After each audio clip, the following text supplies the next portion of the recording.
Well, there's some great boats out of this port, and I've got you on one of the best of them, mate. This is it here. Isn't it a little beauty? You're kidding. It's only small, but it's very seaworthy. Oh, well. Tim? No, I'm only Tim? kidding you, mate. This one over here, Calypso, it's a 40-foot black watch. G'day, Tim. How you going, mate? Good, Steve. How are you? Good. This is Bushy. Hey, Tim. G'day, Bushy. What have you done to the weather? We better get going before those heavens open up, I think. Sounds like a good idea. Fire her up.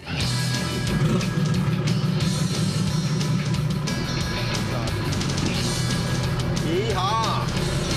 Get 'em.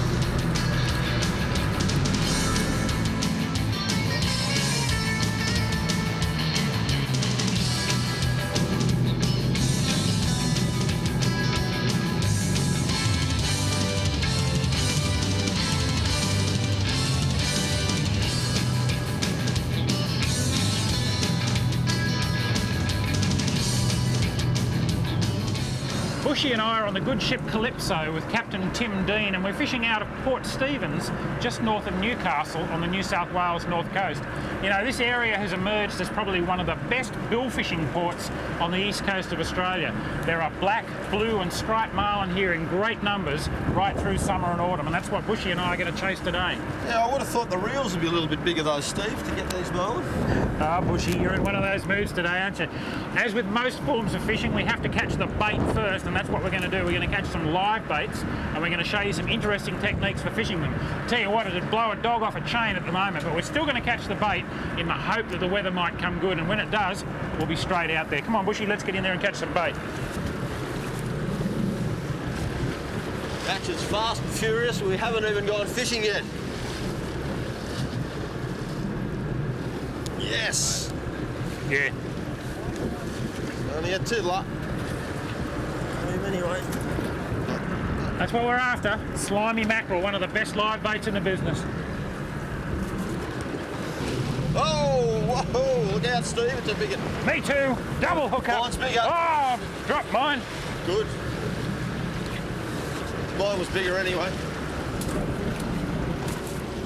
Well, Bushy, I reckon we got more than enough bait. If we can't catch a marlin on that lot, we're doing something wrong. We've got the bait. Conditions are getting better. We're going to head out there right now and see if we can't find a marlin.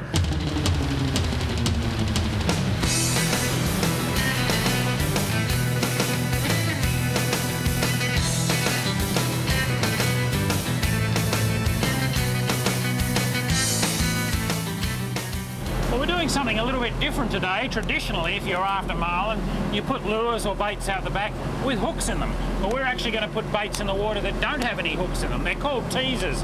And the technique that we're going to use is called switch and bait. We're going to get the fish up to chew on these teasers, pull them away from them, and then throw a bait in that has got a hook in it. Sounds a bit backwards, Bushy, but why do we do it that way?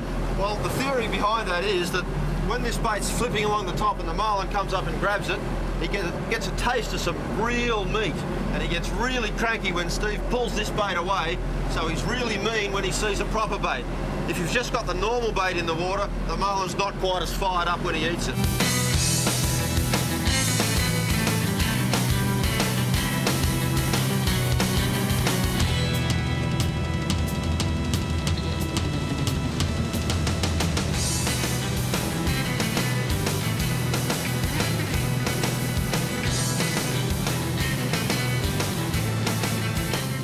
Now what we're going to do here is just change our bait, because the first skipping mullet's a little bit drained out. He's had a bit of a flogging out there, up and down on the water. And in front of our skipping mullet, we've got a few of these squids. And that means there's just a little bit more commotion on the top of the water. So as they go along, they'll just be a bit more lively and perhaps interest the marlin, bring them up from a little bit deeper. So we've got a new mullet on. Let's give this a whirl.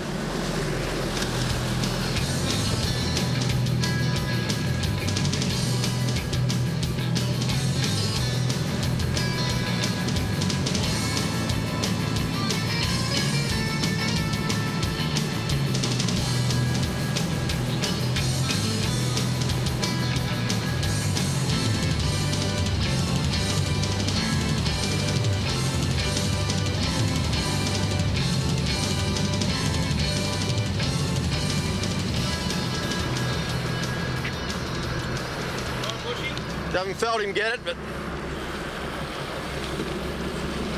give it a go. He's got I think he's got it. He's got it. He's on. He's on. Yep. Someone grab that gimbal for me from inside. We're running, Lenny. Yeah, he's a little fish. Good. Little black by the looks of it. There he goes. Yeah, he's all right.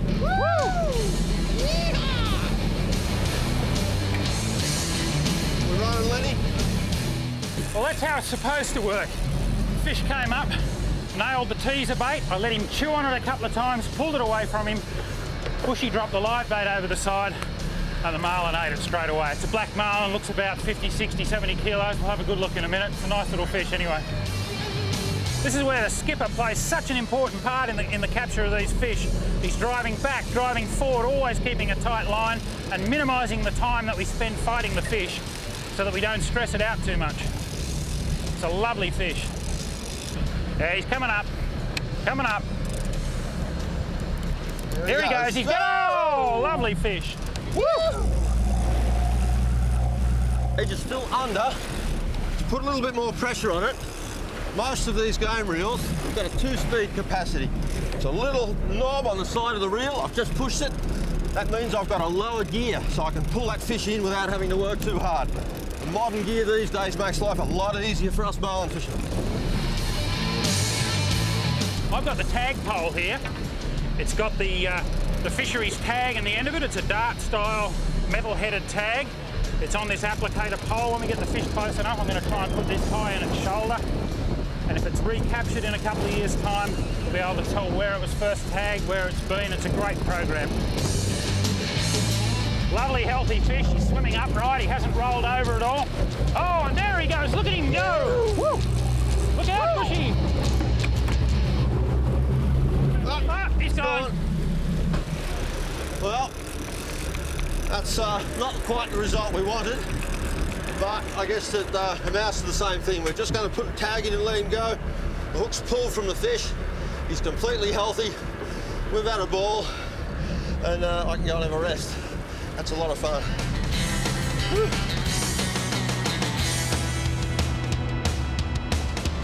Well, the sun's rapidly sinking towards the horizon, and if the fat lady's not singing, she's certainly well into her voice exercises by now. Bushy, I think we've had our chances, haven't we? Well, we've had one bouncing around for you to give you a look at what marlin fishing is about, but we haven't really done the job, have we, Steve? And that's what marlin fishing's like. You could come out here tomorrow, you could have 3 or 4 hookups and tag them all and be successful. We've had boats hooked up around us constantly today. We only had the one good shot ourselves. Bushy had that fish on, and through no fault of his own, the hook pulled out. That's what it's all about. We were going to let the fish go anyway. But it's the promise of tomorrow and those fish that'll bring you back again and again. We'll be back.